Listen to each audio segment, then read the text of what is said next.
Saudara-saudari, Injil kita pada hari ini diambil dari Injil Yohanes bab 4 ayat 43 sampai 54. Dan setelah 2 hari itu Yesus berangkat dari sana ke Galilea, sebab Yesus sendiri telah bersaksi bahwa seorang nabi tidak dihormati di negerinya sendiri. Maka setelah ia tiba di Galilea, orang-orang Galilea pun menyambut dia, karena mereka telah melihat segala sesuatu yang dikerjakannya di Yerusalem pada pesta itu, sebab mereka sendiri pun turut ke pesta itu. Maka Yesus kembali lagi ke Kana di Galilea, di mana ia membuat air menjadi anggur. Dan di Kapernaum ada seorang pegawai istana, anaknya sedang sakit. Ketika ia mendengar bahwa Yesus telah datang dari Yudea ke Galilea, pergilah ia kepadanya lalu meminta supaya ia datang dan menyembuhkan anaknya, sebab anaknya itu hampir mati. Maka kata Yesus kepadanya, "Jika kamu tidak melihat tanda dan mukjizat, kamu tidak percaya." Pegawai istana itu berkata kepadanya, "Tuhan, datanglah sebelum anakku mati." Kata Yesus kepadanya, "Pergilah, anakmu hidup." Orang itu percayakan perkataan yang dikatakan Yesus kepadanya, lalu pergi. Ketika ia masih di tengah jalan, hamba-hambanya telah datang kepadanya dengan kabar bahwa anaknya hidup. Ia bertanya kepada mereka, "Pukul berapa anak itu mulai sembuh?"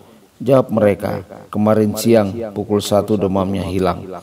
Maka teringatlah ayat itu bahwa pada saat itulah Yesus berkata kepadamu, "Anaknya hidup." Lalu ia pun percaya, ia dan seluruh keluarganya. Dan itulah tanda kedua yang dibuat Yesus ketika ia pulang dari Yudea ke Galilea.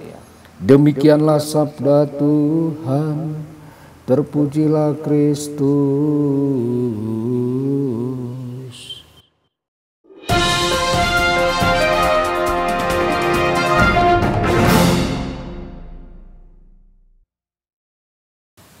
Saudara dan saudari terkasih dimanapun Anda berada, jumpa lagi dengan saya Romo Tedens dalam saluran Warta Kabar Sukacita. Semoga Anda semua dimanapun berada senantiasa dalam keadaan sehat dan bahagia. Dari kejauhan perkataan Yesus sudah cukup untuk menyelamatkan anak pejabat kerajaan itu.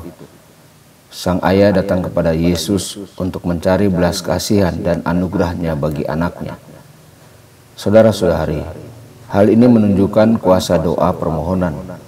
Kita dapat percaya kepada Yesus untuk menjaga kita, untuk menjaga orang-orang yang kita kasih, dan setiap masalah yang tampaknya lebih besar daripada kemampuan diri kita sendiri.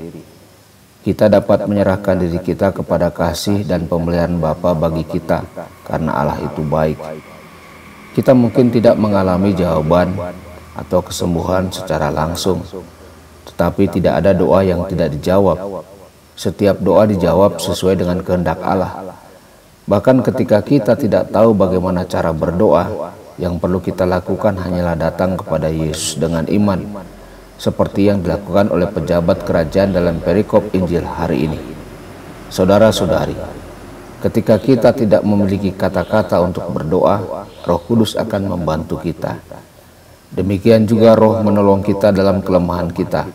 Sebab kita tidak tahu apa yang harus kita doakan, tetapi Roh sendiri yang berdoa untuk kita dengan keluhan-keluhan yang tidak terungkapkan dengan kata-kata.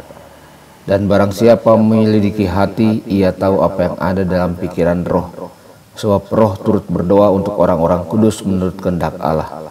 Dan kita tahu bahwa Allah turut bekerja dalam segala sesuatu untuk mendatangkan kebaikan bagi mereka yang terpanggil sesuai dengan rencana Allah.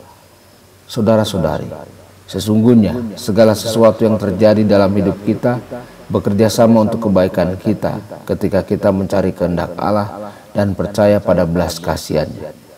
Sebenarnya perkataan Yesus ditambah dengan satu hal lagi yang diperlukan untuk kesembuhan anak itu, yakni iman. Iman sang ayah kepada Kristus telah menyelamatkan anaknya. Orang itu percaya kepada apa yang dikatakan Yesus kepadanya. Iman diperlukan untuk kesembuhan dan keselamatan. Kasih karunia Allah adalah elemen yang bekerja dalam penyembuhan dan keselamatan. Tetapi keyakinan kita akan kasih karunia-Nya adalah hal yang esensial. Saudara-saudari, Paulus mengajarkan tentang hubungan antara kasih karunia dan iman. Sebab karena kasih karunia, kamu diselamatkan oleh iman. Itu bukan hasil usahamu, tetapi pemberian Allah. itu bukan hasil pekerjaanmu. Jangan ada orang yang memegahkan diri.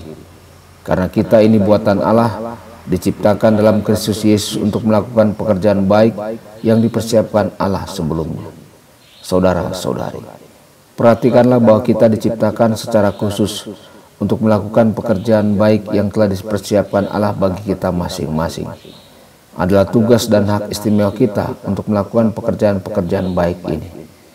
Perbuatan-perbuatan ini tidak menyelamatkan kita, tetapi merupakan bukti dari iman yang sepenuhnya hidup.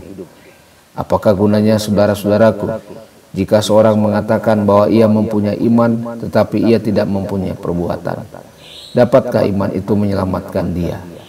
Demikian juga iman dengan sendirinya, jika tidak disertai perbuatan-perbuatan, adalah mati.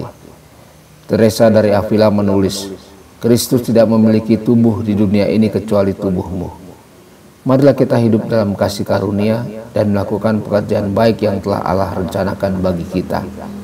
Raja yang baik menyelesaikan masalah-masalah kerajaan, dan Yesus datang untuk memulihkan ketertiban sebagai bagian dari perannya sebagai Raja.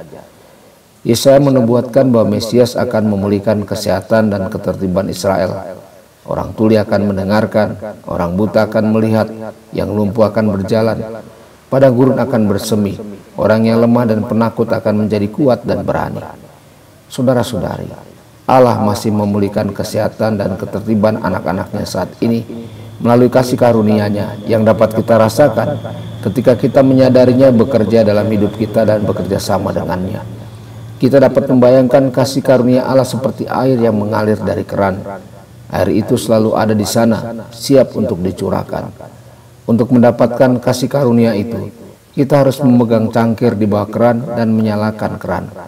Hal ini menunjukkan bagaimana kita berpartisipasi dalam kasih karunia Allah. Kita menyadari bahwa kasih karunia itu ada di sana, membuka diri kita untuk bekerja dalam hidup kita, dan kemudian percaya dan mengandalkan kuasa-Nya. Tuhan Yesus memberkati dan menyertai Anda semua.